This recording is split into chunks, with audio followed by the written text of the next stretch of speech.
To Be Hero X has built its name on subverting expectations and exploring the cost of heroism through complex arcs and flawed protagonists.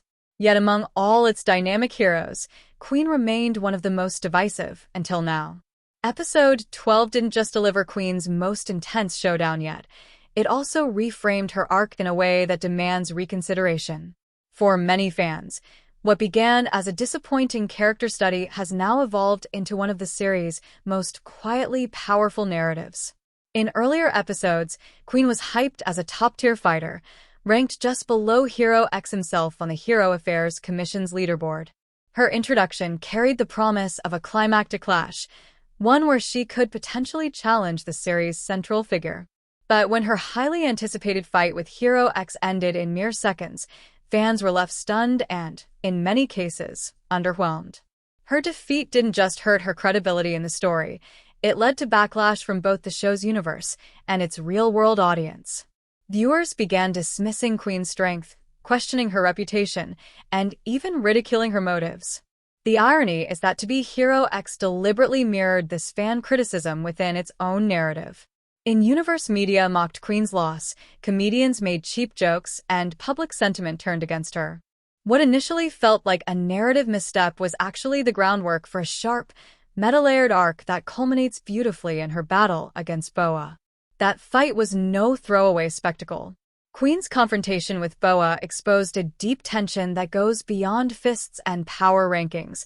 It was a brutal clash of pride, ambition, and the toxic systems that pit women against each other. Queen wanted to reform the trust value system, but she did so by isolating herself and internalizing the belief that she had to do it alone.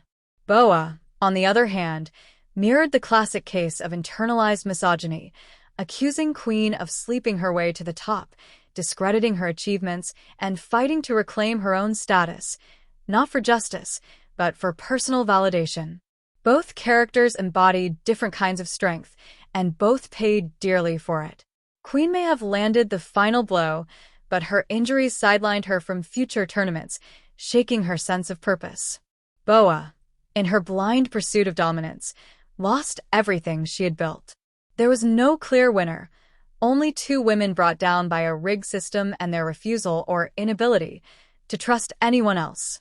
And that's what makes Queen's arc, in hindsight, so compelling.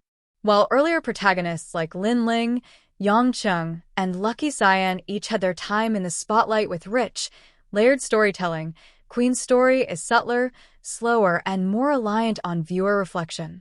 Her arc isn't just about female empowerment, it's about how empowerment gets twisted when it's filtered through institutions built to exploit, divide, and control. Queen's mistake wasn't her confidence, it was believing that confidence alone could change the world. She's not a fraud, nor is she invincible. She's someone who fought hard, lost, stood up again, and finally realized she doesn't have to shoulder the burden alone. That realization might not come with applause or a title, but it offers something more meaningful: growth. As To Be Hero X progresses, Queen's role in the grander scheme may still evolve. She shares more in common with Hero X than fans might realize. Both want to dismantle the system, and both are operating in shadows cast by greater powers. Episode 12 isn't just a redemption for Queen, it's a promise that her story is far from over.